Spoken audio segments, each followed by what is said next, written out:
ஜெபம் செய்வோம். எங்கள் அன்பின் பிதாவே, கர்த்தராகிய இயேசு கிறிஸ்துவின் மூலம் மண்டலே வருகிறோம்.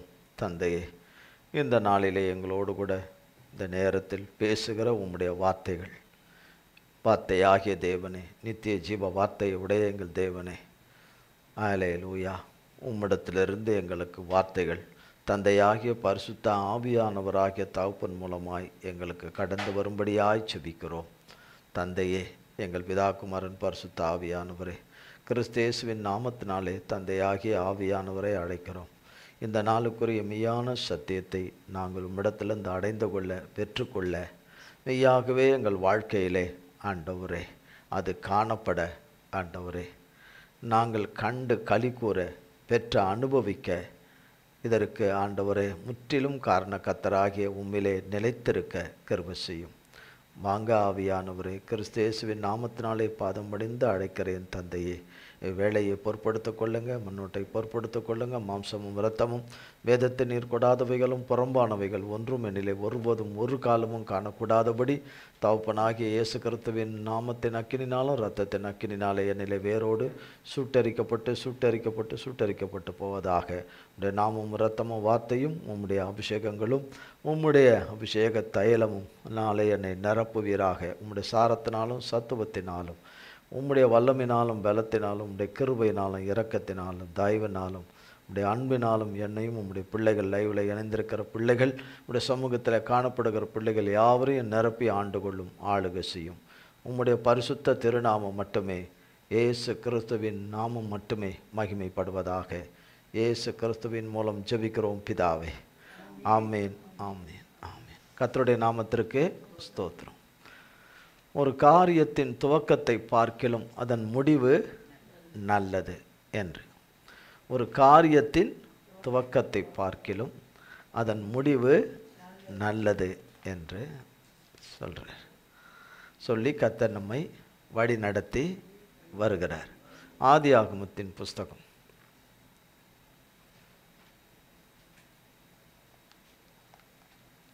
1ஆம் அதிகாரம் 1 ஆதியிலே தேவன் வானத்தையும் பூமியையும் சிருஷ்டித்தார். பூமியானது ஒழுங்கின்மையும் வெறுமையுமாயிருந்தது. ஆழத்தின் மேல் இருள் இருந்தது. தேவ ஆவியானவர் ஜலத்தின் மேல் அசைவாடி கொண்டிருந்தார். தேவன் வெளிச்சம் உண்டாக கடவது என்றார். வெளிச்சம் உண்டாயிற்று. வெளிச்சம் நல்லது என்று தேவன் கண்டார். வெளிச்சத்தையும் இருளையும் தேவன் வெவ்வேறாக பிரித்தார். தேவன் வெளிச்சத்துக்கு பகல் என்று பெயரிட்டார், இருளுக்கு இரவு என்று பெயரிட்டார். சாயங்காலமும் விடியற்காலமும் ஆகி 1ஆம் நாள் ஆயிற்று. பின்பு தேவன் ஜலத்தின் மத்தியில் ஆகாய விரிவு உண்டாக கடவது என்றும் அது ஜலத்தினின்று ஜலத்தை பிரிக்க கடவது என்றும் சொன்னார். தேவன் ஆகாய விரிவை உண்டு பண்ணி ஆகாய விரிவுக்கு கீழே இருக்கிற ஜலத்திற்கும் ஆகாய விரிவுக்கு மேலே இருக்கிற ஜலத்திற்கும் பிரி உண்டாக்கினார். அது அப்படியே ஆயிற்று. தேவன் ஆகாய விரிவுக்கு வானம் என்று பெயரிட்டார். சாயங்காலமும் விடியற்காலமுமாகி 2ஆம் நாள் ஆயிற்று. பின்பு தேவன் வானத்தின் கீழே இருக்கிற ஜலம் ஓரிடத்தில் சேரவும் வெட்டாந்தரை காணப்படவும் கடவது என்றார். அது அப்படியே ஆயிற்று. தேவன் வெட்டாந்தரைக்கு பூமி என்றும் சேர்ந்த ஜலத்திற்கு சமுத்திரம் என்றும் பெயரிட்டார். தேவன் அது நல்லது என்று கண்டார். அப்பொழுது தேவன் பூமியானது புல்லையும் விதையை பிறப்பிக்கும் பூண்டுகளையும் பூமியின் மேல் தங்களில் தங்கள் விதையுடைய கனிகளை தங்கள் தங்கள் ஜாதியின்படியே கொடுக்கும் கனி விருட்சங்களையும் முளைப்பிக்க கடவது என்றார். அது அப்படியே ஆயிற்று. பூமியானது புல்லையும் தங்கள் தங்கள் ஜாதியின்படியே விதையை பிறப்பிக்கிற பூண்டுகளையும் தங்கள் தங்கள் ஜாதியின்படியே தங்களில் தங்கள் விதையுடைய கனிகளை கொடுக்கும் விருட்சங்களையும் முளைப்பித்தது. தேவன் அது நல்லது என்று கண்டார். சாயங்காலமும் விடியற்காலமும் ஆகி 3ஆம் நாள் ஆயிற்று. பின்பு தேவன் பகலுக்கும் இரவுக்கும் வித்தியாசம் உண்டாகத்தக்கதாக வானம் என்கிற ஆகாய விரிவிலே சுடர்கள் உண்டாக கடவது. அவைகள் அடையாளங்களுக்காகவும் காலங்களையும் நாட்களையும் வருஷங்களையும் குறிக்கிறதற்காகவும் இருக்க கடவது என்றார். அவைகள் பூமியின் மேல் பிரகாசிக்கும்படிக்கு வானம் என்கிற ஆகாய விரிவிலே சுடர்களாயிருக்க கடவது என்றார். அது அப்படியே ஆயிற்று. தேவன் பகலை ஆள பெரிய சுடரும் இரவை ஆள சிறிய சுடரும் ஆகிய 2 மகத்தான சுடர்களையும் நட்சத்திரங்களையும் உண்டாக்கினார்.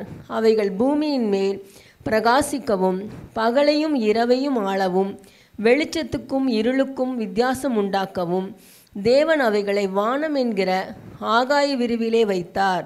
தேவன் அது நல்லது என்று கண்டார். சாயங்காலமும் விடியற்காலமும் ஆகி 4ஆம் நாள் ஆயிற்று.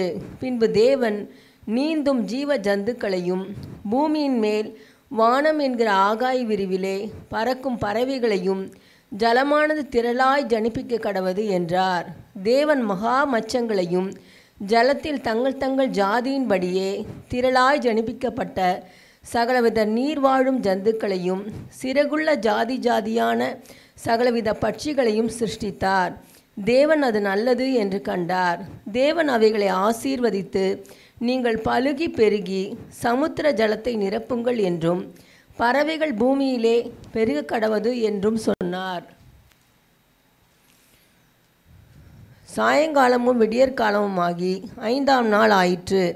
பின்பு தேவன் பூமியானது ஜாதி ஜாதியான ஜீவ ஜந்துக்களாகிய நாட்டு மிருகங்களையும் ஊரும் பிராணிகளையும் காட்டு மிருகங்களையும் ஜாதி ஜாதியாக பிறப்பிக்க கடவது என்றார். அது அப்படியே ஆயிற்று. தேவன் பூமியில் உள்ள ஜாதி ஜாதியான காட்டு மிருகங்களையும் ஜாதி ஜாதியான நாட்டு மிருகங்களையும் பூமியிலே ஊரும் பிராணிகள் எல்லாவற்றையும் உண்டாக்கினார். தேவன் அது நல்லது என்று கண்டார். பின்பு தேவன் நமது சாயலாகவும் நமது ரூபத்தின்படியேயும் மனுஷனை உண்டாக்குவோமாக. அவர்கள் சமுத்திரத்தின் மச்சங்களையும் ஆகாயத்து பறவைகளையும் மிருக ஜீவன்களையும் பூமி அனைத்தையும் பூமியின் மேல் ஊறும் சகல பிராணிகளையும் ஆளக்கடவர்கள் என்றார். தேவன் தம்முடைய சாயலாக மனுஷனை சிருஷ்டித்தார். அவனை தேவ சாயலாகவே சிருஷ்டித்தார். ஆணும் பெண்ணுமாக அவர்களை சிருஷ்டித்தார். பின்பு தேவன் அவர்களை நோக்கி, நீங்கள் பலுகி பெருகி பூமியை நிரப்பி அதை கீழ்ப்படுத்தி சமுத்திரத்தின் மச்சங்களையும் ஆகாயத்து பறவைகளையும் பூமியில் மேல் நடமாடுகிற சகல ஜீவ ஜந்துக்களையும் ஆண்டு கொள்ளுங்கள் என்று சொல்லி தேவன் அவர்களை ஆசீர்வதித்தார். பின்னும் தேவன், இதோ பூமியின் மேல் எங்கும் விதை தரும் சகலவித பூண்டுகளையும் விதை தரும் கனி மரங்களாகிய சகலவித விருட்சங்களையும் உங்களுக்கு கொடுத்தேன். அவைகள் உங்களுக்கு ஆகாரமாய் இருக்க கடவது. பூமியிலுள்ள சகல மிருக ஜீவன்களுக்கும் ஆகாயத்திலுள்ள சகல பறவைகளுக்கும் பூமியின் மேல் ஊறும் பிராணிகள் எல்லாவற்றிற்கும் பசுமையான சகல பூண்டுகளையும் ஆகாரமாக கொடுத்தேன் என்றார். அது அப்படியே ஆயிற்று. அப்பொழுது தேவன் தாம் உண்டாக்கின எல்லாவற்றையும் பார்த்தார். அது மிகவும் நன்றாயிருந்தது. சாயங்காலமும் விடியற்காலமும் ஆகி 6ஆம் நாள் ஆயிற்று.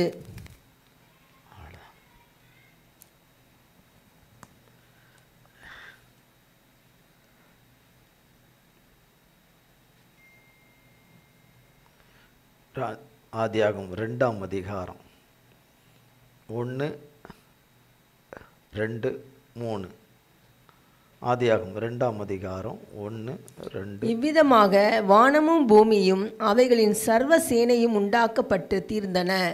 தேவன் தாம் செய்த தம்முடைய கிரியை 7ஆம் நாளிலே நிறைவேற்றி தாம் உண்டாக்கின தம்முடைய கிரியைகள் எல்லாம் முடித்த பின்பு 7ஆம் நாளிலே ஓய்ந்திருந்தார். தேவன் தாம் சிருஷ்டித்து உண்டு பண்ணின தம்முடைய கிரியைகளை எல்லாம் முடித்த பின்பு அதிலே ஓய்ந்திருந்தபடியால் தேவன் 7ஆம் நாளை ஆசீர்வதித்து அதை பரிசுத்தமாக்கினார்.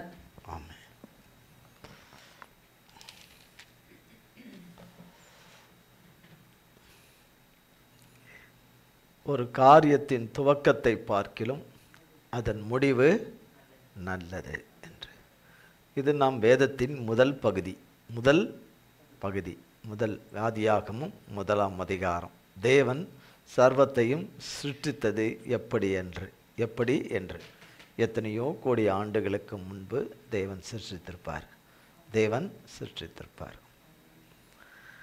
அதனுடைய கணக்குகள் நமக்கு இன்றைக்கு வரைக்கும் சரியான கணக்குகள் யாருக்கும் தெரியாது. அது மறைவானது. அது தேவனுக்கு உரியது. தேவனுக்கு உரியது. 2ஆம் வசனம் சொல்லுகிறது, முதல் வசனம், ஆதியிலே தேவன் வானத்தையும் பூமி. ஆதியிலே எப்போ சிருஷ்டித்தார்? அது கணக்கில்லை. ஆதியிலே, ஆதி தேவன், ஆதி சர்வேஸ்வரன், ஆதி தேவன். அந்த அநாதி தேவன் வானத்தையும் பூமியையும் சிருஷ்டித்தார். அவர் மற்றவர்களெல்லாம் பூமியை காட்டிலும் இன்னும் நிறையவைகள் அவர் சிருஷ்டித்தவைகள் எல்லாம் இருக்குது. எதையுமே அவர் வீணாக சிருஷ்டித்திருக்க மாட்டார். பூமி மனுஷனுக்காக, மனுஷனுக்கு ஏற்றபடி உள்ள காரியம். ஆனால் அது தவிர்த்து மற்ற இருக்கிற பூமியை விட பல பல மடங்கு பெருசு, அநேக மடங்குகள் பெரியவைகள் அவர் தேவன் சிருஷ்டித்தவைகள் எல்லாம் நிறைய இருக்குது. அவர் எவ்வளவு என்றும் கணக்கு தெரியாது.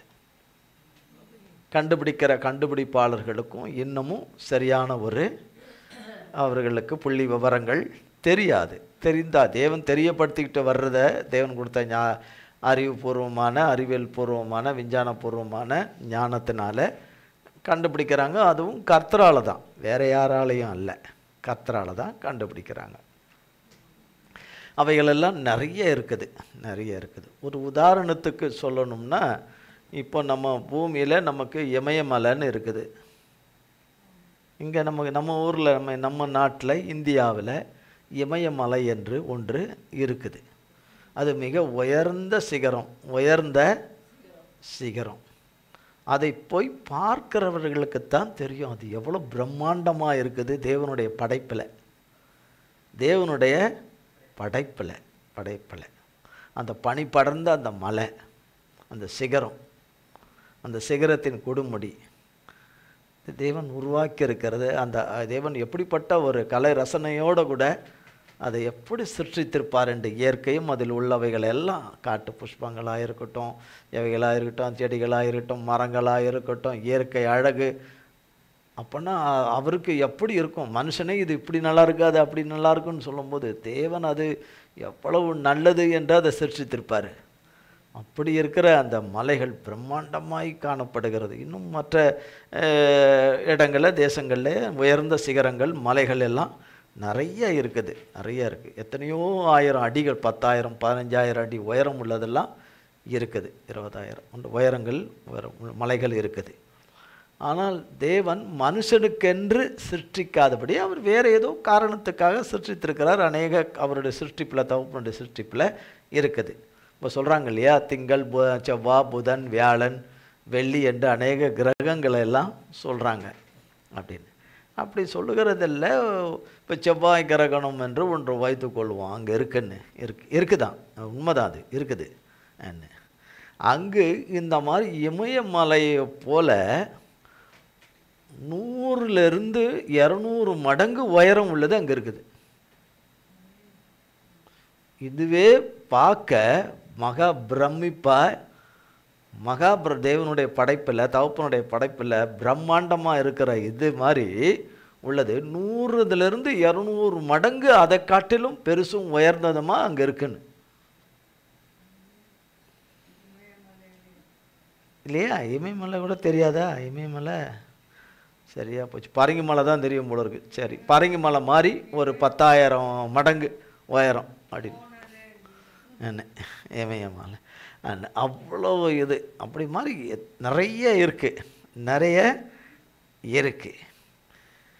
இப்போ மனுஷரை பார்த்திங்கன்னா இன்னும் காலங்கள் வரும், நாட்கள் வரும், மனிதர்கள் எல்லாம் அதன் மேலே ஆர்வமும் அதன் மேலே விருப்பத்தை வைத்து அங்கே தேவன் மனிதன் அங்கே சஞ்சரிக்கணும், மனிதன் அங்கே வாழணும், மனிதன் அங்கே சந்தோஷமாக அவன் இருக்கணும் என்று தேவன் வைக்காத திட்டமிடாத இடத்துக்கு மனிதர்கள் திட்டமிட ஆரம்பிப்பார்கள். அங்கே இந்த காரியத்தை துவக்குகிறார்கள். இந்த காரியத்தை துவக்கி அங்கே போனால் அங்கே கொஞ்சம் காலங்கள் என்ன, அது எத்தனை வருடமோ நமக்கு தெரியாது.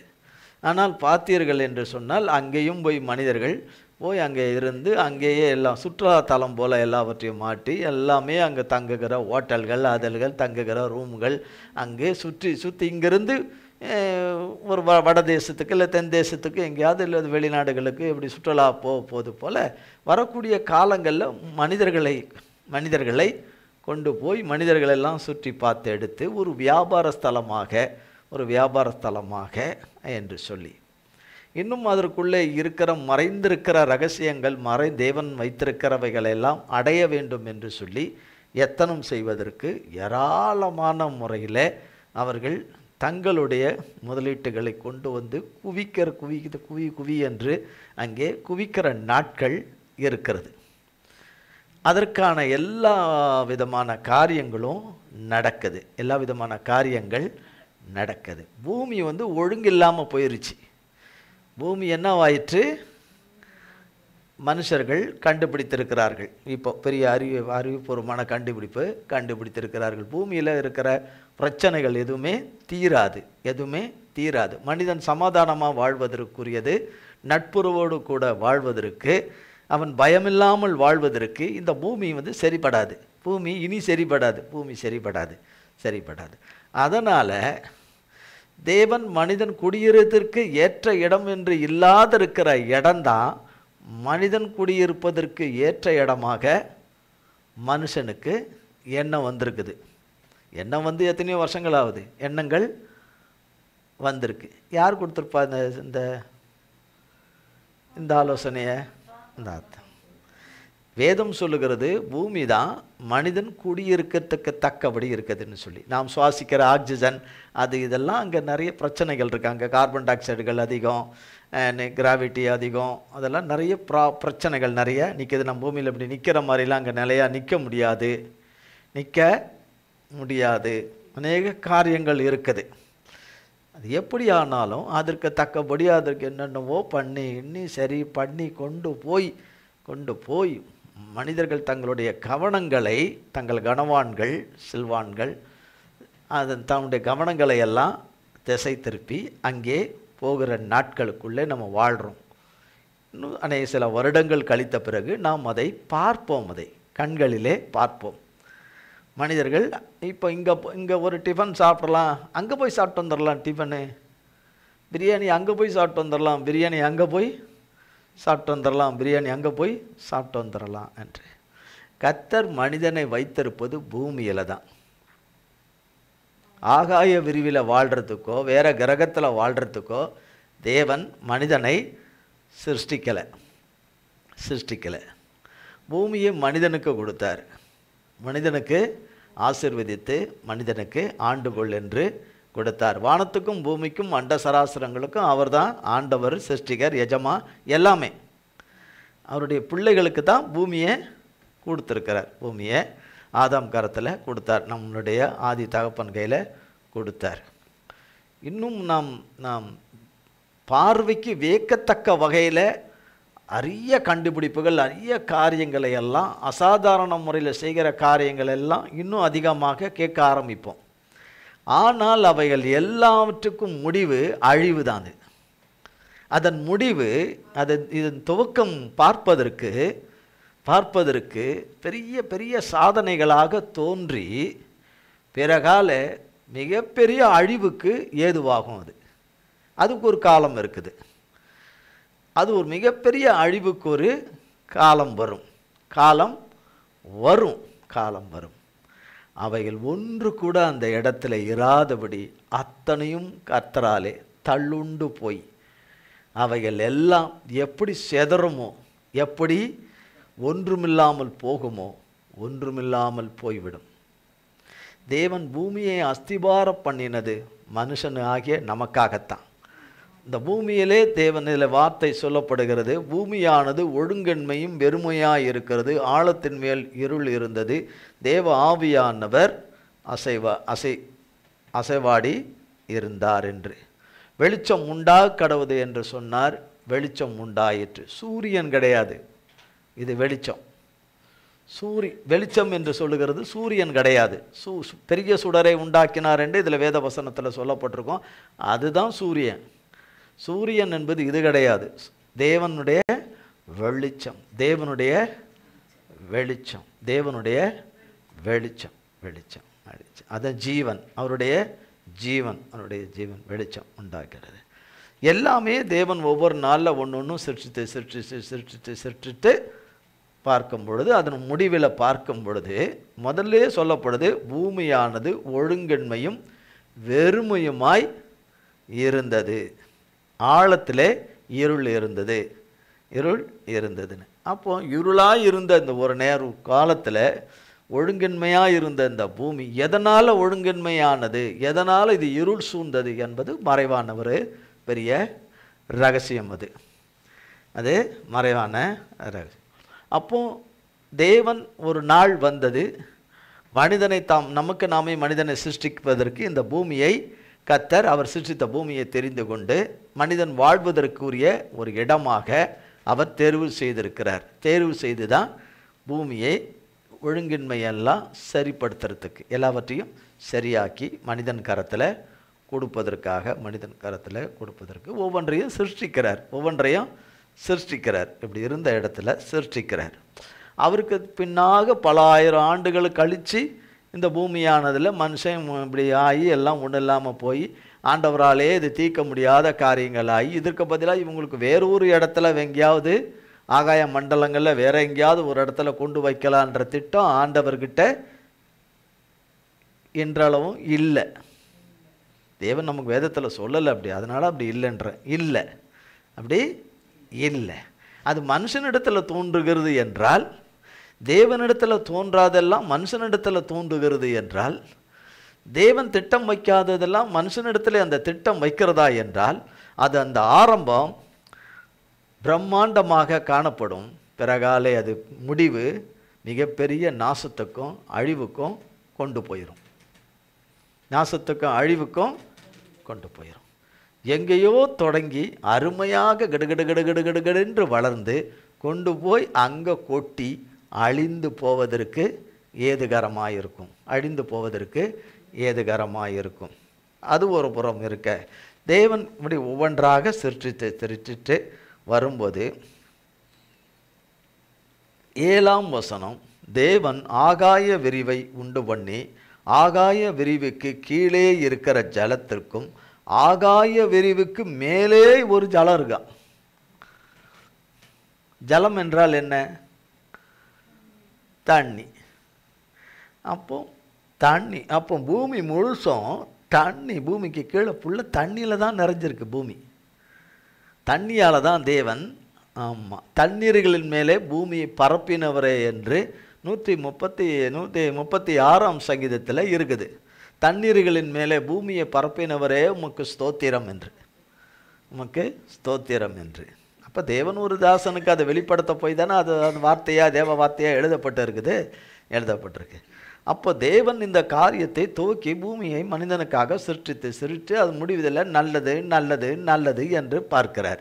அப்போ எப்படி இங்கே தண்ணி இருக்கோ அது மாதிரி ஆகாய விரிவிலும் ஃபுல்லாக தண்ணி இருக்குது போல் தேவன் உண்டாக்கி வச்சிருக்கிறார். அதனால தான் மலைகளில் காடுகள் எல்லாம் மழை பெய்யும்போது தண்ணி ஊற்றுது. யார் போய் மனுஷன் போய் பக்கெட்டில் கொண்டு போய் தண்ணி ஊற்றுறது? ஊற்றலாம், இப்போ நம்ம கூட ஊற்றலாம். ஒரு 10,000 கிலோமீட்டர் தூரத்தில் உள்ளது இங்கேருந்து ஊற்றலாம். ஜக்கில் தண்ணியில் ஊற்றலாம், பைப்பில் இங்கேருந்து ஊற்றலாம், இங்கேருந்து. அப்போ அங்கே அதில் தண்ணி ஊற்றி அந்த மரஞ்செடி கொடிகளை காப்பாற்றுகிறார், அதை போஷிக்கிறார். அதில் நம்பி வாழுகிற பறவைகளும் மிருகங்களுக்கெல்லாம் உணவளிக்கிறார். தேவன் எல்லாவற்றுக்கும் செய்கிறார். எல்லாமே தேவனுடைய சிருஷ்டிப்பில், படைப்பில் எல்லாமே வெஜிடேரியனாக தான் கொடுத்துருக்கிறார் கர்த்தர். நான் வெஜிடேரியன் கிடையாது. தேவனுடைய படைப்பில் பழங்களும் கனி தருகிற கனிகளும் இவைகளும் தான் தேவன் தந்திருக்கிற ஆகாரமாக கொடுத்துருக்கிறார். மிருகங்களும் கூட வெஜிடேரியன் தான். ஒரு மிருகத்தை இன்னொரு மிருகம் அடித்து சாப்பிட்றத கிடையாது. பாவத்தில் விழாத வரைக்கும் அது கிடையாது. பாவத்தில் விழுந்த பிறகு தான் அத்தனை தார்மாரும் நம் மனித குலத்திலையும் மிருக ஜீவன்களையும் வந்துருச்சு, எல்லாமே வந்துருச்சு. அப்போ தேவன் சிருஷ்டித்த சகலமும் நல்லது நல்லது நல்லது என்று கண்டபோது உலகத்தின் முடிவு பரியந்தமும் அவர் உண்டாக்கின காரியங்களில் எல்லாமே நல்லது நல்லது என்று கண்டது என்று இருக்குது.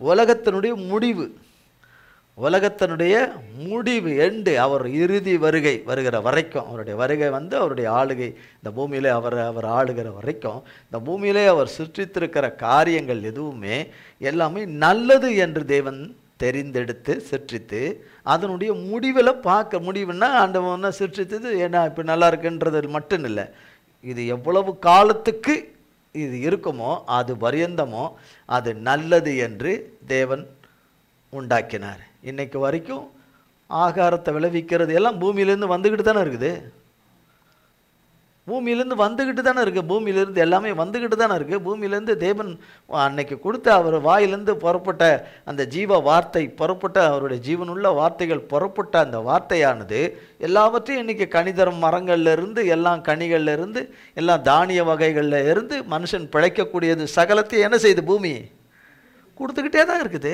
உலகத்தில் பூமின்றது என்ன, எல்லா தேசங்களும் சேர்ந்தது தான் பூமி. அதில் இருந்து எல்லாமே என்ன செய்யுது, கொடுத்துக்கிட்டே தான் இருக்கு. அப்போ அவர் ப்ரொவைடர், அவர் தான் எல்லாத்தையும் கொடுக்கிறவர், சப்ளை பண்ணுறவர், கொடுத்துக்கிட்டே தான் இருக்கிறார். நல்லது என்று தேவன் கண்டார். இப்போ மனுஷனுக்கு என்ன வந்துட்டு, பூமி நல்லது இல்லை, பூமியில் உள்ளதும் நல்லது இல்லை, பூமியில் உள்ளதும் இல்லை.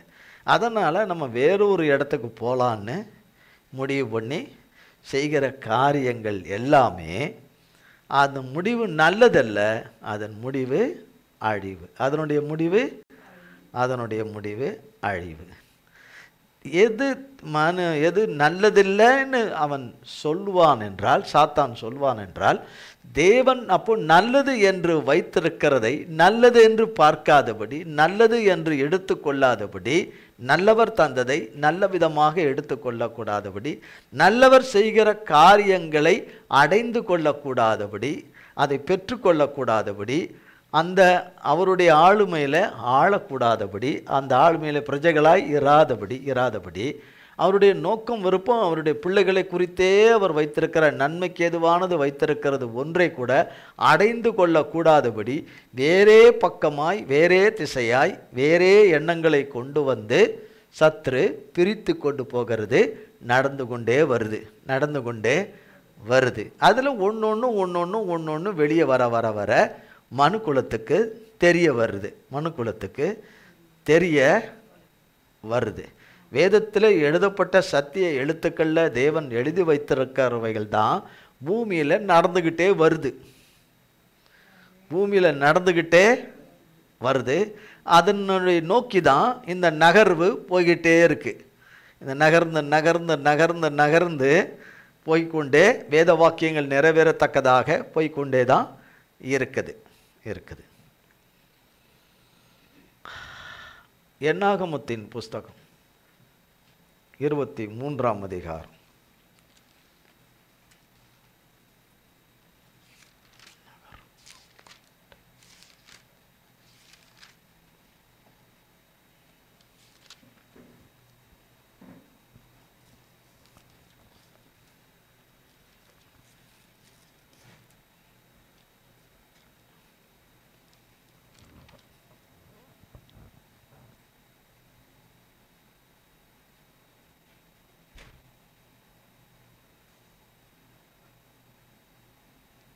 எடுத்தாச்சா?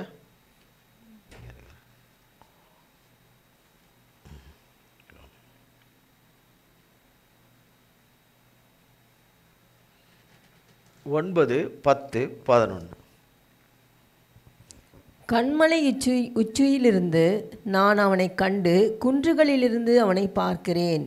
அந்த ஜனங்கள் ஜாதிகளோடே கலவாமல் தனியே வாசமாயிருப்பார்கள். யாக்கோபின் தூளை எண்ணத்தக்கவன் யார்?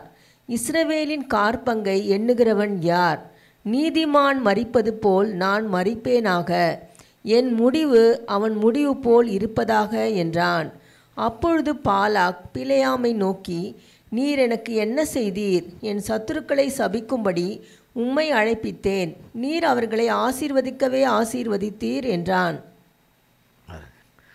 கர்த்தருடைய ஜனம் எகிப்திலிருந்து கர்த்தராலே விடுதலை பெற்று கர்த்தர் மோசேயை அனுப்பி இரட்சகனை கொண்டு வந்து கர்த்தர் இரட்சகராகிய தேவன் மோசே மூலமாய் பெரிய ரட்சிப்பை கொடுத்து ஜனங்களை வழிநடத்தி கொண்டு வருகிற இடத்துல கடந்து வந்து கொண்டிருக்கும் போது, ஒவ்வொரு தேசங்களை கடந்து நடந்து வந்துக்கிட்டு இருக்கும்போது, அப்போது ஒரு குறிப்பிட்ட ஒரு தேசத்துக்கு வரும்போது, அந்த தேசத்தின் ராஜா ஜனங்களை, தேவனுடைய ஜனங்களை தேவன் சபிக்கும்படி ஒரு ஊழியக்காரரிடத்தில் சொல்லுகிறான். ஒரு ஊழியக்காரரிடத்தில் சொல்லுகிறான், தேவனுடைய ஜனத்தை நீ சபித்தேனா தேவன் என்ன செய்திருவார்? சபிச்சிருவார். தேவன் சபிச்சிருவார். 8ஆம் வசனம் சொல்லுகிற அந்த தேவனுடைய ஊழியக்காரர் சொல்லுகிறார், தேவன் சபிக்காதவனை நான் சபிப்பது எப்படி என்று, கர்த்தர் வெறுக்காதவனை நான் வெறுப்பது எப்படி என்று தேவன் சொல்றாரு. தேவன் சொல்றாரு, தேவன் சபிக்காதவனை நான் சபிப்பது எப்படி, கர்த்தர் வெறுக்காதவனை நான் வெறுப்பது எப்படி எப்படி. அதனால் ஒன்றுமே பண்ண முடியாது ராஜா, தேவன் சொல்கிறது தான் நான் சொல்வேன். பின்னாக அவன் கர்த்தர் சொன்னபடி அவன் நடந்துக்கல, பிறகு துன்மார்க்கமான ஆலோசனைகளை கொடுத்தான், அது ஒரு புறம் இருக்குது. அப்போ கர்த்தராலே ஆசீர்வதிக்கப்பட்ட ஜனம், கர்த்தருடைய ஜனம், கர்த்தரால் தெரிந்து கொள்ளப்பட்ட ஜனம், கர்த்தரால் ஆசீர்வதிக்கப்பட்ட ஜனம். அப்போ கர்த்தர் இந்த பூமியில் தான் அவருடைய பிள்ளைகளை ஆசீர்வதித்து வைத்திருக்கிறார். அவருடைய பிள்ளைகளை ஆசீர்வதித்து வைத்திருக்கிறார். என்னாகமம் 24ஆம் அதிகாரம் 1 6 வரை. இஸ்ரவேலை ஆசீர்வதிப்பதே கர்த்தருக்கு பிரியம் என்று பீலேயாம் கண்டபோது, கர்த்தருக்கு இஸ்ரவேலாகிய அவருடைய பிள்ளைங்க, அவர் வார்த்தையை கேட்டு அதன்படி நடக்கிற அவருடைய பிள்ளைங்களுக்கு இஸ்ரவேலை ஆசீர்வதிப்பதே அவருக்கு பிரியம். அவருடைய பிரியம் எங்கே இருக்குது? அவருடைய பிள்ளைகளை அசுத்தத்தில் ஆசீர்வதிக்க முடியாது, பரிசுத்தம் இல்லாத நிலையில் ஆசீர்வதிக்க முடியாது. பரிசுத்த பிள்ளைகளாக, அவருக்கு ஏற்ற பிள்ளைகளாக வரும்பொழுது தான் அவரால் ஆசீர்வதிக்க முடியும். ஏன்னா பரிசுத்த தேவன், பரிசுத்த தேவன். அப்போ இஸ்ரவேலை ஆசீர்வதிப்பதே கர்த்தருக்கு பிரியம் என்று பீலேயாம் கண்டபோது. வாசிங்க. அவன் முந்தி செய்து வந்தது போல நிமித்தம் பார்க்க போகாமல் வனாந்திரத்திற்கு நேராக தன் முகத்தை திருப்பி தன் கண்களை ஏறெடுத்து இஸ்ரவேல் தன் கோத்திரங்களின்படியே பாளையம் இறங்கி இருக்கிறதை பார்த்தான். தேவ ஆவி அவன் மேல் வந்தது. அப்பொழுது அவன் தன் வாக்கியத்தை எடுத்துரைத்து, பேயோரின் குமாரனாகிய பீலேயாம் சொல்லுகிறதாவது, கண் திறக்கப்பட்டவன் உரைக்கிறதாவது, தேவன் அருளும் வார்த்தைகளை கேட்டு சர்வ வல்லவரின் தரிசனத்தை கண்டு தாழ விழும்போது கண் திறக்கப்பட்டவன் விளம்புகிறதாவது, யாக்கோபே உன் கூடாரங்களும் இஸ்ரவேலே உன் வாசஸ்தலங்களும் எவ்வளவு அழகானவைகள், அவைகள் பரவி போகிற ஆறுகளைப் போலவும் நதியோரத்திலுள்ள தோட்டங்களைப் போலவும் கர்த்தர் நாட்டின சந்தன மரங்களைப் போலவும் தண்ணீர் அருகே உள்ள கேதுரு விருட்சங்களைப் போலவும் இருக்கிறது. இந்த வார்த்தையெல்லாம் அருமையான, அற்புதமான, அளவில்லாத ஆசீர்வாதமான வார்த்தைகளை எல்லாம் சொன்னவன் இந்த தீர்க்கதரிசி. இந்த தீர்க்கதரிசி பின்னாக கர்த்தருடைய பிள்ளைங்க தேசங்களை கைப்பற்றி கொண்டு போகும்போது இவனை வெட்டி கொண்டு போட்டுருவாங்க. இவனை வெட்டி கொண்டு போட்டுருவாங்க. ஏன்னா துன்மார்க்கமான ஆலோசனைகளை தேவ பிள்ளைகளுக்கு, பாளையத்தில் இருக்கிற தேவ பிள்ளைகளுக்கு ராஜாவினிடத்தில் நாசுக்காக சொல்லி கெடுத்து போடும்படி சொன்னவன் இந்த தீர்க்கதரிசி தான். இந்த தீர்க்கதரிசி தான்.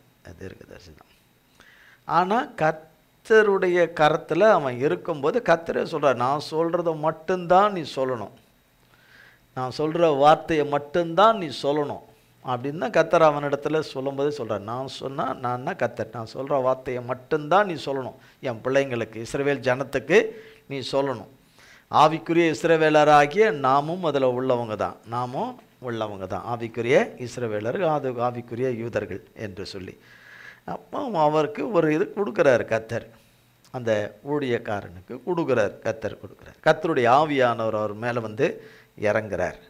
அப்போ அவன் சொல்லுகிற வார்த்தை, பயன்படுத்துகிற வார்த்தை 3ஆம் வசனம். அப்பொழுது அவன் தன் வாக்கியத்தை எடுத்து உரைத்து, பேயோரின் குமாரனாகிய பீலேயாம் சொல்லுகிறது, கண் திறக்கப்பட்டவன் உரைக்கிறதாவது, கண் திறக்கப்பட்டவன் உரைக்கிறதாவது, தேவன் அருளும் 4ஆம் வசனம், தேவன் அருளும் வார்த்தைகளை கேட்டு, தேவன் அருளும் வார்த்தைகளை கேட்டு சர்வ வல்லவருடைய தரிசனத்தை கண்டு தாழ விழும்போது கண் திறக்கப்பட்டவன் சொல்லுகிறதாவது, அதான் விளம்புகிறதாவது, யாக்கோபே உன் கூடாரங்களும் இஸ்ரவேலே உன் வாசஸ்தலங்களும் எவ்வளவு அழகானவைகள். அப்போ கர்த்தர் ஒன்றை காமிக்கிறார் அவனுக்கு, கர்த்தர் அவனுக்கு காண்பிக்கிறார், சொல்லுகிறார், காண்பிக்கிறார். அதில் இப்படி சொல்கிறார், உன் கூடாரங்களும் இஸ்ரவேலே உன் வாசஸ்தலங்களும் எவ்வளவு அழகானவைகள், அவைகள் பரவி போகிற ஆறுகளைப் போல. பரவி போகிற ஆறு போது இல்லையா, எல்லா தேசங்கள்லேயும் ஆறுகள், எத்தனையோ நல்ல ஆறுகள்லாம் ஏராளமான, நம் தேசத்துலேயும் ஏராளமான ஆறுகள் இருக்குது. அநேக தேசங்களில் ஏராளமான ஆறுகள், பெயர் சொல்லக்கூடிய அளவுக்குள்ள ஆறுகள் எல்லாம் இருக்குது. அதுபோல் அங்கே காமிக்கிறார் கர்த்தர், ஆறுகளைப் போலவும். நதியோரத்தில் உள்ள தோட்டங்கள்லாம், நதியோரங்களில் இருக்கிற தோட்டங்கள்லாம் பச்சை பசேல்னு இருக்கும், நல்ல வளர்ந்து பச்சை பசேல்னு இருக்கும், பச்சை பசேல்னு இருக்கும். அதனுடைய தண்ணீருக்கு, அந்த செடிகளுக்கு, அந்த மரங்களுக்கு குறைவே, சத்துவங்களுக்கு குறைவே இருக்காது. நதியோரத்தில் உள்ள தோட்டங்களைப் போலவும் கர்த்தர் நாட்டின சந்தன மரங்களைப் போலவும். சந்தன மரம்ன்றது வாசனை இருக்காது, சந்தன மரம்ன்றது என்னவா இருக்காது, வாசனையே இருக்க. வாசனை எப்படி இருக்கும், கம கமன்னு இருக்கும். சந்தன மரம் போலவும். சந்தன மரம்ன்றதெல்லாம் விலை கம்மி தான், சந்தன மரம் என்பதெல்லாம் விலை கம்மி தான், ரொம்ப காஸ்ட்லி, ரொம்ப விலை உயர்ந்தது, விலையேற பெற்றது போல சந்தன மரங்களைப் போலவும் தண்ணீர் அருகே உள்ள கேதுரு விருட்சம் போலவும் இருக்குது அப்படின்னு அவருடைய ஜனத்தை குறித்தும் கர்த்தர் அவருக்கு சொல்லுகிற காரியங்களை பார்த்து சொல்றார். பரவி போகிற ஆறை போல, பரவி போகிற ஆறு, நதியை போல இருக்கு. எசேக்கியேலின் புஸ்தகம், எசேக்கியேல்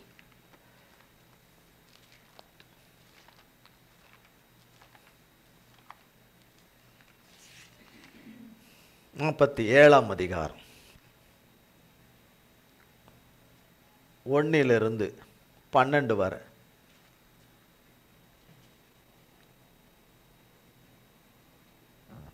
பின்பு அவர் என்னை ஆலயத்தின் வாசலுக்கு திரும்பி வர பண்ணினார். இதோ வாசற்படியின் கீழிருந்து தண்ணீர் புறப்பட்டு கிழக்கே ஓடுகிறதா இருந்தது. ஆலயத்தின் முகப்பு கிழக்கு நோக்கி இருந்தது. அந்த தண்ணீர் ஆலயத்தின் வலதுபுறமாய் பலிபீடத்துக்கு தெற்கே பாய்ந்தது. அவர் என்னை வடக்கு வாசல் வழியாய் புறப்பட பண்ணி என்னை வெளியிலே கீழ் திசைக்கு எதிரான புறவாசல் மட்டும் சுற்றி நடத்தி கொண்டு போனார். அங்கே தண்ணீர் வலதுபுறத்திலிருந்து பாய்கிறதா இருந்தது. அந்த புருஷன் தமது கையில் நூலை பிடித்து கொண்டு கிழக்கே புறப்படுகையில் 1000 முழமும் அளந்து என்னை தண்ணீரை கடக்க பண்ணினார். தண்ணீர் கணுக்கால் அளவாயிருந்தது. பின்னும் அவர் 1000 முழம் அளந்து என்னை தண்ணீரை கடக்க பண்ணினார். அங்கே தண்ணீர் முழங்கால் அளவாயிருந்தது. பின்னும் அவர் 1000 முழம் அளந்து என்னை கடக்க பண்ணினார். அங்கே தண்ணீர் இடுப்பளவாயிருந்தது. பின்னும் அவர் 1000 முழம் அளந்தார். அங்கே அது நான் கடக்கக்கூடாத நதியாயிருந்தது. தண்ணீர் நீர்ச்சாழமும் கடக்க முடியாத நதியுமாயிருந்தது. அவர் என்னை நோக்கி, மனுபுத்திரனே, இதை கண்டாயா என்று சொல்லி என்னை நதியோரமாய் திரும்ப நடத்தி கொண்டு போனார். அங்கே அம்மா சொல்லப்படுது, நம்ம வாஸ்தவம் என்னாகமத்தின் புஸ்தகத்தில் நதியோரமாய் இருக்கிற தோட்டம், நதியோரமாய் இருக்கிற தோட்டங்களும் அதன் ஓரமாய் இருக்கிற கேதுரு மரங்களைப் போல கர்த்தர் பிள்ளையாமுக்கு காமிச்சு. எசேக்கியேல் தீர்க்கதரிசி கர்த்தருக்கு மிகவும் பிரியமான தீர்க்கதரிசி. கடைசி பரியந்தமும் கர்த்தருடைய சித்தத்தை நிறைவேற்றுவதற்கு தன்னை முழுமையாய் கொடுத்து கர்த்தர் நடத்தும்படியாய் இருந்த ஒரு நல்ல தீர்க்கதரிசி. பீலேயாம் அப்படி கிடையாது. பீலேயாம் என்பவன் அப்படி கிடையாது. கர்த்தர் அந்த நேரத்தில் தம்முடைய ஜனத்துக்காக அவனை எடுத்து பயன்படுத்தினதானே தவிர அவன் கர்த்தரில் நிலைக்காத ஒரு தீர்க்கதரிசி, சத்துருக்கு துணை போன தீர்க்கதரிசி, துணை போய் அதில் அழிஞ்சு போன தீர்க்கதரிசி. அங்கே சொல்லப்படுது, நதி பரவி வருவதைப் போல அங்கே அவருக்கு காட்டப்படுகிறது, அவருக்கு கொடுக்கப்படுகிறது. ஒரு காலங்கள் வரும்போது கர்த்தர் நிறைவேற்றுகிற காரியங்களை குறித்து தம்முடைய பூமியில் இருக்கிற தம்முடைய ஆவிக்குரிய இஸ்ரவேலராகிய ஜனங்களுக்கும் ஆவிக்குரிய இஸ்ரவேலராக மாறப்போகிற புறஜாதியார்களுக்கும் கர்த்தராகிய தேவன் பூமி ஒழுங்கன்மை வெறுமையாக இருக்கிற அந்த பூமியில் தேவன் அதையெல்லாம் சரி செய்து மனுஷன் கையில் இந்த பூமியை அவர் கொடுக்கறதுக்கு முன்னதாக எல்லாவற்றையும் சுற்றித்து படைத்து அது நல்லது என்று கண்ட தேவன் அதன் காலத்தில் அவர் செய்கிற காரியங்கள் மனுப்புத்திரர்களாகிய இந்த பூமியின் மனுப்புத்திரர்களுக்கு அவர் செய்கிற காரியங்கள் எல்லாமே நல்லது. அதன் காரியத்தின் துவக்கத்தில் அது தெரியாது, அதனுடைய முடிவில் அவர் கரத்தில் அவருடைய பூமியில் அவருடைய ஒவ்வொரு பிள்ளைகளுக்கும் வரும்போது அது நல்லது என்று ஒவ்வொரு நாவும் அவரை போற்றும். கர்த்தரை புதுப்பாட்டினால் பாடி அவரை பாடி துதிப்பார்கள். கர்த்தரை போல ஒரு தேவன் இரட்சகர், ஆவியானவர், ஆசீர்வதிக்கிற தேவன், நன்மை செய்கிற தேவன், மனுஷனுடைய வாழ்வை கசப்பான வாழ்வை மதுரமாக மாற்றுகிற தேவன், மனு வாழ்க்கையில் இருக்கிற வறுமைகளை நீக்குகிற தேவன், மனுக்குல வாழ்க்கையில நிமிர முடியாத மனிதனை நிமிர செய்கிற தேவன், மனிதனுடைய கஷ்டங்களை போக்கி அவன் கர்த்தரிலே பரிசுத்த வழிகளிலே கர்த்தருடைய பரிசுத்தத்தின் இன்பத்தின் வாழ்வை வாழும்படி செய்கிற தேவன் என்பதை அறிகிற நாளை கர்த்தர் வைத்திருக்கிறார். பிழையாம் இருந்த காலம் வேற, எசேக்கியேல் தீர்க்கதரிசி கர்த்தர் வெளிப்படுத்தின காலங்கள் வேற. அநேக பல நூறு ஆண்டுகள்லாம் கழிந்த பிறகுதான் எசேக்கியேலுடைய காலங்கள், எசேக்கியேலுடைய காலங்கள். அந்த காலத்தில் கர்த்தர் அவருக்கு சொல்லும்போது கர்த்தர் அவர் ஆவியில நிரப்பி அவரை கூட்டிட்டு போய் அவருக்கு சொல்றாரு. அவருக்கு கர்த்தர் பண்றார். அவர்கள் எல்லாம் அந்த காலத்திலே அவர்கள் நினைத்திருப்பார்கள், அவர்கள் வாழ்கிற காலத்திலே இதையெல்லாம் நடக்கும், கர்த்தர் இதெல்லாம் சொல்றாருன்னு நடக்கும் என்று. அப்போஸ்தலர்கள் காலத்திலையும் அப்போஸ்தலர்களாகிய கர்த்தருடைய சீஷர்கள் காலத்திலையும் கர்த்தருடைய வருகை வந்துரும்னு அவர்கள் இருக்கும்போதே காத்துட்டு தான் இருந்தார்கள். ஆனால் 2000 வருடம் கடந்துட்டு 2000 வருடம், அதனால கர்த்தர் வராமல் இருக்க போறதில்ல. கர்த்தர் வரப்போறது நிச்சயம், நிச்சயம், அதில் எந்த சந்தேகமே கிடையாது. அவர் வாயிலிருந்து வந்த வார்த்தைகள் நிறைவேறாமல் போகாமல் இருப்பதே கிடையாது. அது நிறைவேறியே தீரும், அவரால் அது நிறைவேறியே தீரும். வேத வாக்கியங்களுடைய எழுதப்பட்ட வேத எழுத்துக்கள் இந்த பூமியில் நிறைவேறாமல் போவதே கிடையாது, கட்டாயம் நிறைவேறும்.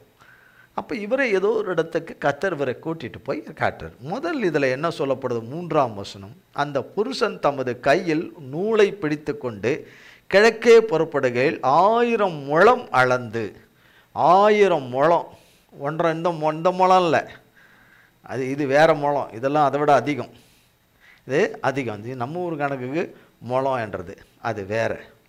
அப்போ இதை காட்டிலும் அதிகம், நம்ம அந்த அளவுகோல்களை காட்டிலும் அந்த அளவுகோல்கள் வேறு அளவுகோல்கள். 1000 முழம் அளந்து என்னை தண்ணீரை கடக்க பண்ணினார். தண்ணீர் கணுக்கால் அளவாக இருந்தது. கணுக்கால் அளவுன்னா உங்களுக்கு தெரியும்ல, இவ்வளோ உயரம், இவ்வளோ. கணுக்கால் எங்கே இருக்குது? கால் பாதத்தில் இருக்கிற அந்த கணுக்கால், அந்த இடத்துல இருக்கிறது, முட்டி இல்லை, கணுக்கால். கணுக்கால் அளவாக இருந்தது. முதல்ல கூட்டிகிட்டு போகும்போது கணுக்கால் அளவாக இருந்தது. பின்னும் அவர் 1000 முழம் அளந்து என்னை தண்ணீரை கடக்க பண்ணினார். அங்கே தண்ணீர் முழங்கால் அளவாக இருந்தது. முழங்கால்னா மூட்டி அளவு தண்ணி இருந்தது. அதுக்கப்புறம் பின்னும் அவர் 1000 முழம் அளந்து அங்கே அது நான் நடக்கக்கூடாத ஒரு நதியாக இருந்தது. இது கீழே இருக்குது. ஆனால் 4ஆம் வசனத்தின் மீறி பாதி இருக்குது. பின்னும் அவர் 1000 முழம் அளந்து என்னை தண்ணீரை கடக்க பண்ணினார். அங்கே தண்ணீர் முழங்கால் அளவாயிருந்தது. பின்னும் அவர் 1000 முழம் அளந்து என்னை கடக்க பண்ணினார். அந்த தண்ணீர் இடுப்பளவாயிருந்தது. கணுக்கால் மாறி முட்டி மாறி இப்போ எங்கே வந்துருச்சு? இடுப்புக்கு வந்துருச்சு. இடுப்புக்கு வந்துட்டு.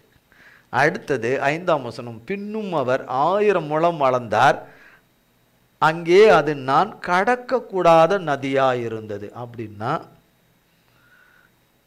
கூடாத நதியாக இருந்தது. தண்ணீர் நீச்சாளமும் கடக்க முடியாத நதியுமாக இருந்தது. ஆழம் ரொம்ப அதிகம்.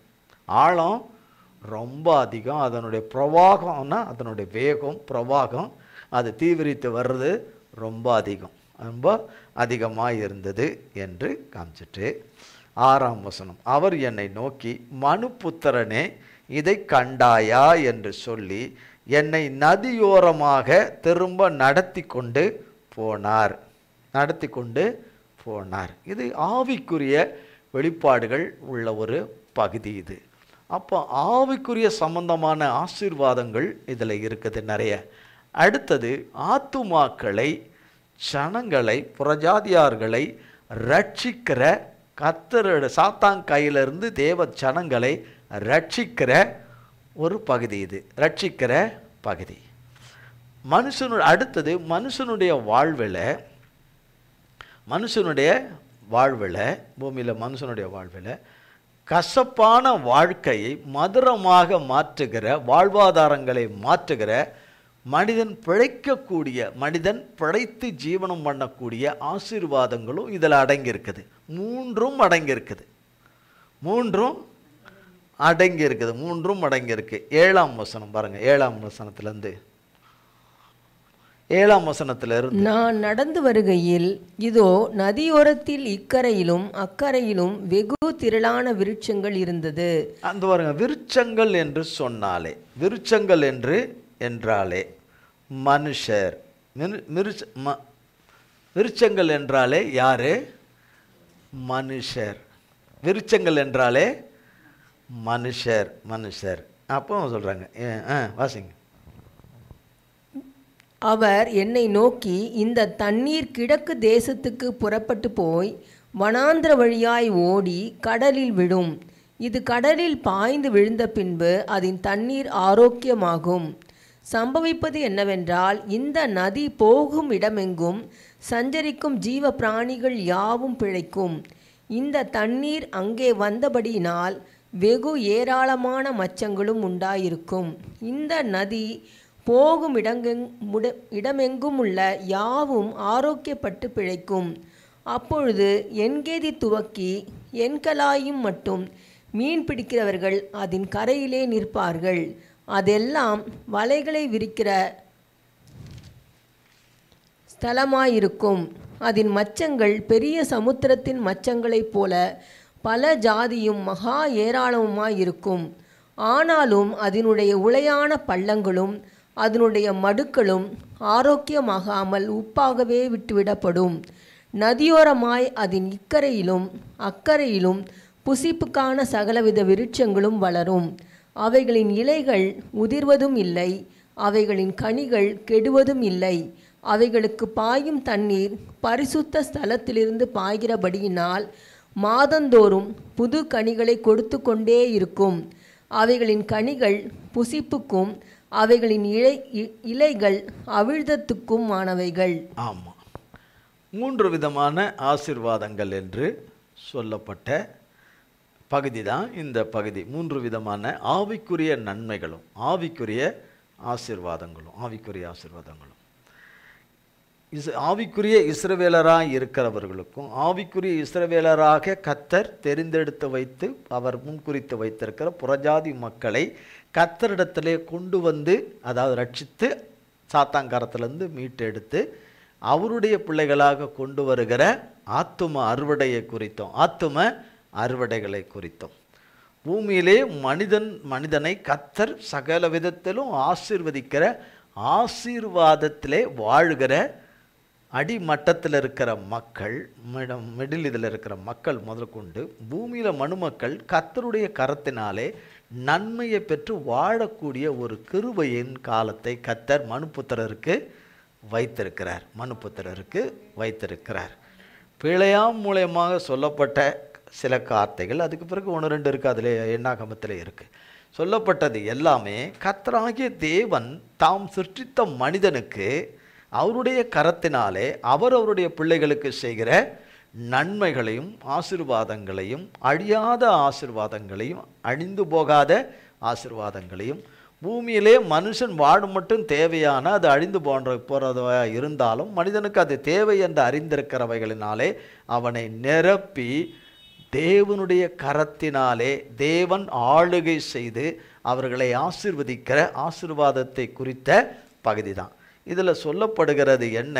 விருட்சங்கள் என்று சொன்னால் மனிதர்கள், சமுத்திரம் என்று சொன்னால், அதாவது கடலில் போய் விழுதுன்னா சமுத்திரம் என்று சொன்னாலும் அது மனிதர்கள், ஏராளமான மனிதர்களை குறித்த வார்த்தை தான். சமுத்திரம் என்று சொன்னால் இது சமுத்திரம் இல்லை, சமுத்திரத்தை போல் இருக்கிற மனிதர்கள். விருட்சங்கள் என்று சொன்னால் அநேக வருஷங்களாய் விருட்சங்கள் எப்படி வாழுதோ அதுபோல் மனிதன் எல்லாவற்றிலும் கர்த்தரில் பரிசுத்த பிள்ளைகளாக, கர்த்தருக்கு ஏற்ற பிள்ளைகளாக, கர்த்தருடைய சித்தத்தை செய்கிற பிள்ளைகளாக, கர்த்தருடைய நோக்கத்தின்படி வாழ்கிற பிள்ளைகளாக, கர்த்தருக்கு உகந்த பிள்ளைகளாக, கர்த்தருடைய கரத்தினாலே எந்நாளும் போஷிக்கப்பட்டு குறைவின்றி வாழ்கிற கிருபையிலே வாழக்கூடிய ஸ்லாக்கியத்தை பெற்றுக்கொள்ளுகிறவர்களுக்கு இந்த விருட்சங்களை குறித்து சொல்லப்படுது. இந்த விருட்சத்தின் தான் பிள்ளைகள், மனுபுத்திரனை குறித்து தான் விருட்சங்கள் என்று ஒப்பிடப்படுகிறது. சமுத்திரம் என்று சொல்லதும் ஜனத்திரல்களை குறித்தும் சொல்லப்படுது, சொல்லப்படுகிறது. தோட்டங்கள் கர்த்தரின் தோட்டத்தை போல என்றால் ஏதேனின் தோட்டத்தை போல, கர்த்தருடைய தோட்டத்தை போல என்றால் ஒரு குறைவின்றி வாழ்கிற ஒரு வாழ்வை குறித்து சொல்லப்படுகிறது. இது எங்கே இருந்து வருகிறது? என்று போடப்பட்டு 12ஆம் வசனத்தில் போடப்பட்டிருக்குது. நதியோரமாய் அதன் இக்கரையிலும் அக்கரையிலும் புசிப்புக்கான சகல விருட்சங்களும் வளரும் என்று சொல்லப்பட்டிருக்குது. அவைகளின் இலைகள் உதிர்வதும் இல்லை, அவைகள் கனிகள் கெடுவதும் இல்லை. அவைகளுடைய இலைகள் உதிர்வதும் இல்லை, அவைகளின் கனிகள் கெடுவதும் இல்லை. கர்த்தருக்கு ஏற்ற கனி கொடுக்கிற அந்த கனி கெடுவதில்லை. கர்த்தருக்கேற்ற நிருபங்களின் புஸ்தகத்தில் வேதத்தில் இருக்குது இல்லையா, கனிகளை குறித்த அநேக பகுதிகள் அதில் இருக்குது. கொரிந்தியர் 12ஆம் அதிகாரத்தில் இருக்குது, கனிகளை குறித்ததான வார்த்தைகள் இருக்குது. அவைகளெல்லாம் கனிகளை குறித்து கர்த்தர் சொல்லி இருக்கிறது.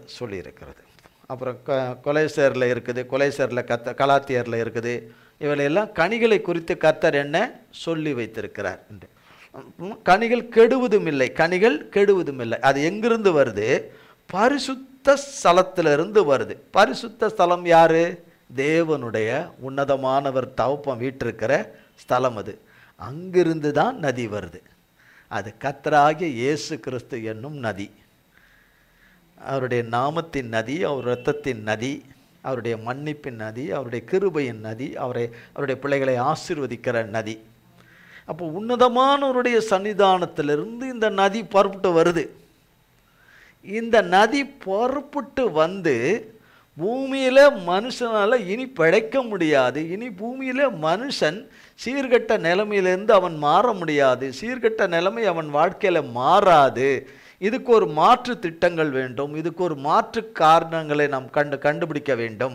இதுக்கு மாற்றான காரியங்களை மனுக்குலத்தில் சாத்தான் விதைத்து வேறு பக்கமாய் கொண்டு போனாலும் அவன் கொண்டு போவான் என்று தேவன் அதை அறிந்திருக்கிறார். அதனுடைய முடிவு அழிவு.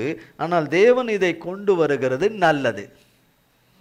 இதனுடைய காரியத்தை துவக்கி அதை முடிக்கிறது தேவன் தம்முடைய பிள்ளைகளுக்கு முடிப்பார். ஆனால் அது நல்லது,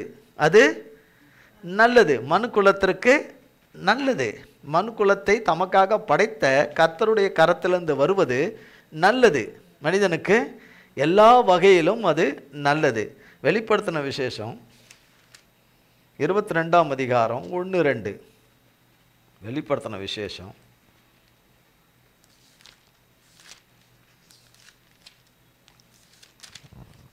பின்பு பளிங்கை போல் தெளிவான ஜீவ தண்ணீர் உள்ள சுத்தமான நதி தேவனும் ஆட்டுக்குட்டியானவரும் இருக்கிற சிங்காசனத்திலிருந்து புறப்பட்டு வருகிறதை எனக்கு காண்பித்தான். நகரத்து வீதியின் மத்தியிலும் நதியின் இரு கரையிலும் பாருங்க, இங்க என்ன போட்டிருக்கா, என்னன்னு போட்டிருக்கு? இங்க எசேக்கியேலில் பக்கத்துல இந்த பக்கம் கையை வச்சு பார்த்தீங்கன்னா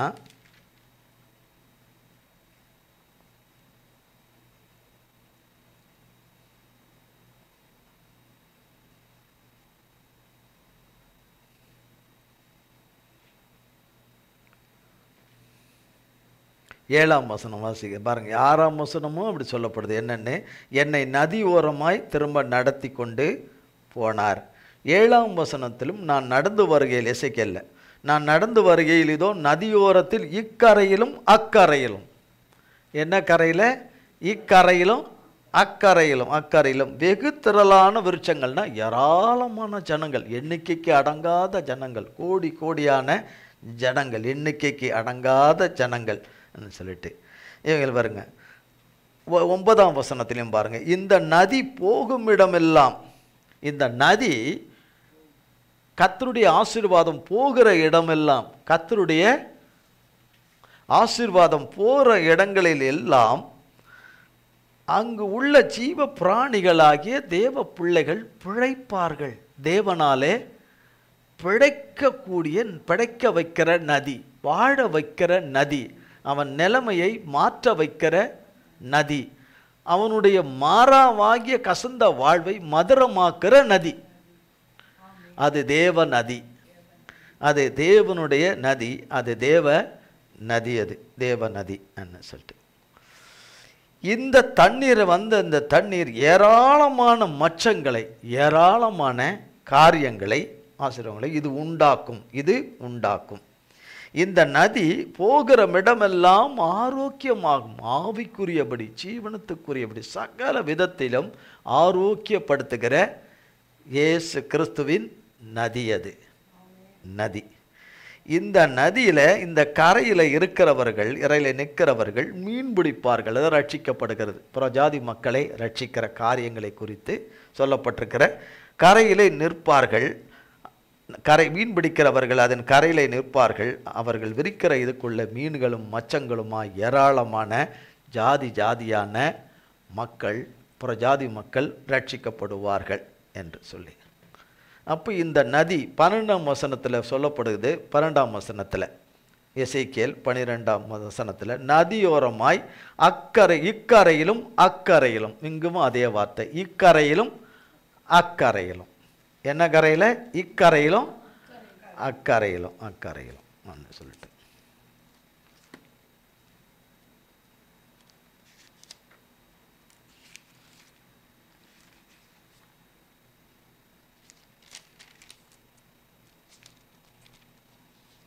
என்னாகமம் 24ஆம் அதிகாரத்தில் 6ஆம் வசனம், அவைகள் பரவி போகிற ஆறுகளைப் போலவும் நதியோரத்தில் உள்ள தோட்டங்களைப் போலவும் கர்த்தர் நாட்டின சந்தன மரமும் போலவும் தண்ணீர் அருகே உள்ள விருட்சங்களைப் போலவும். அப்போ 6ஆம் வசனத்தில் இதில் நதி ஓரத்தில்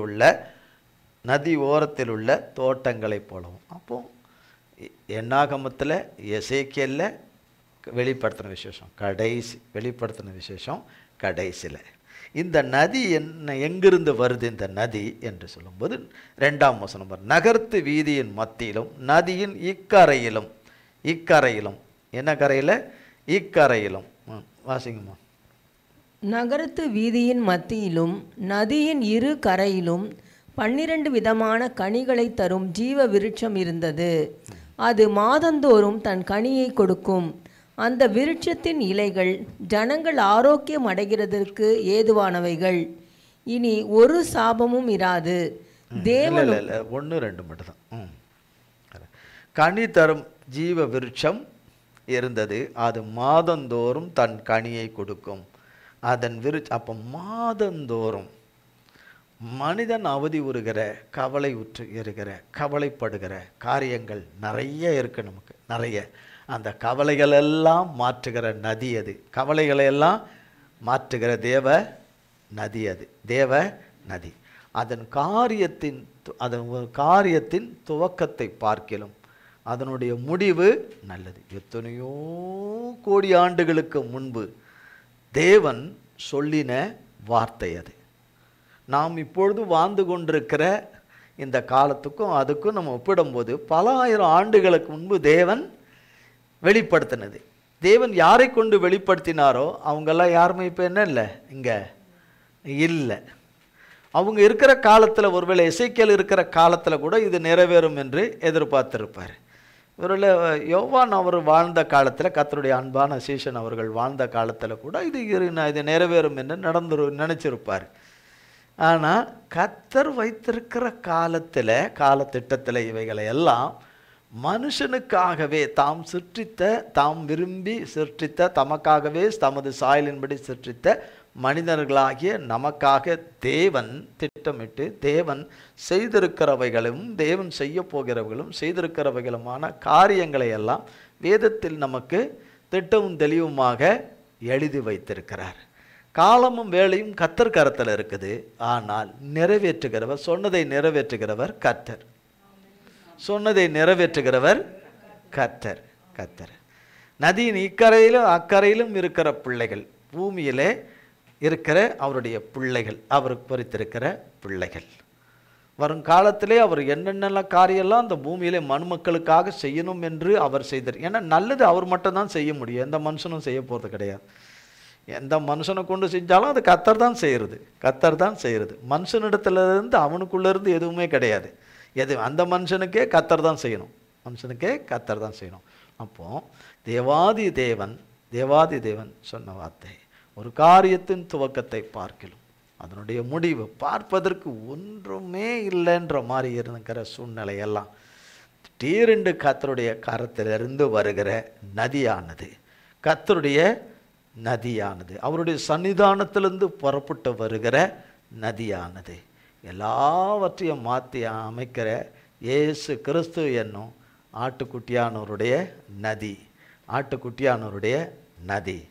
அது எல்லா பிரச்சனைகளையும் நீக்கி, எல்லா வேதனைகளையும் பாடுகளையும் நம் உபத்திரங்களையும் நம் நம்பிக்கையற்ற நிலைமையில் காணப்படுகிற அவைகளை எல்லாம் நீக்கி எல்லாவற்றையிலிருந்து நீங்களாக்கி ரட்சித்து இந்த நதியினுடைய தண்ணீரினாலே ஆரோக்கியமாகி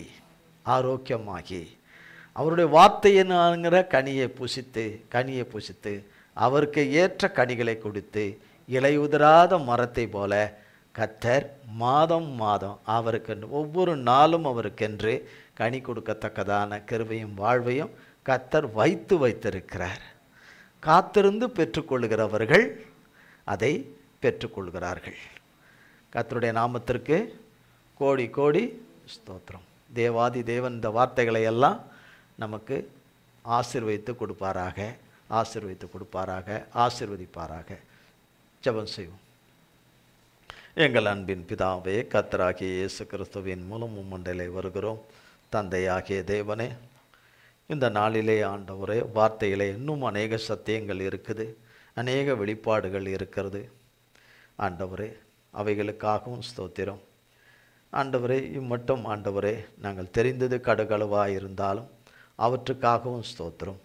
தெரிய வேண்டியது மலையளவாக இருந்தாலும் ஏற்ற வேளையிலே நீர் ஆண்டவரே வெளிப்படுத்துவதற்காகவும் தெரிய பண்ணுவதற்காகவும் அறிய பண்ணுவதற்காகவும் பெற்றுக்கொள்வதற்காகவும் கோடி ஸ்தோத்திரம். இந்த நாளிலே உம்முடைய ஆராதனையிலே பங்கு பெற்ற உம்முடைய பிள்ளைகளாக எங்கள் யாவரையும் உமது கரத்திலே மறுபடியும் கொடுக்கிறோம்.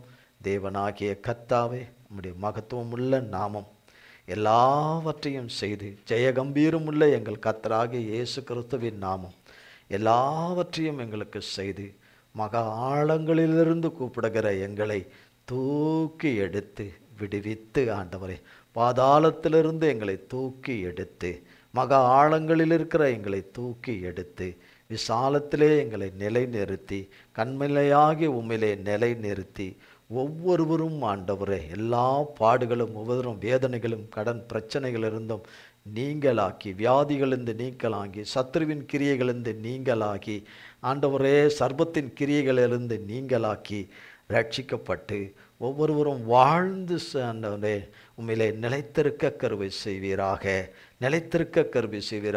ஒவ்வொருவருடைய வாழ்விலும் தெய்வீகமான நோக்கம் எங்கள் வாழ்க்கையிலே நிறைவேற கிருபை செய்வீராக.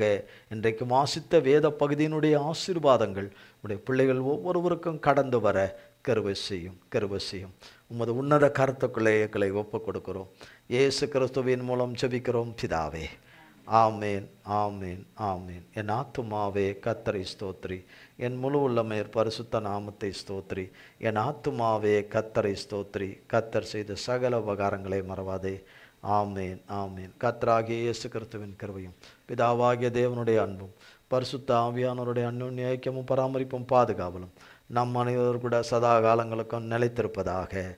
ஆமேன், ஆமேன், ஆமேன். இயேசுவின் ரத்தம் ஜெயம்.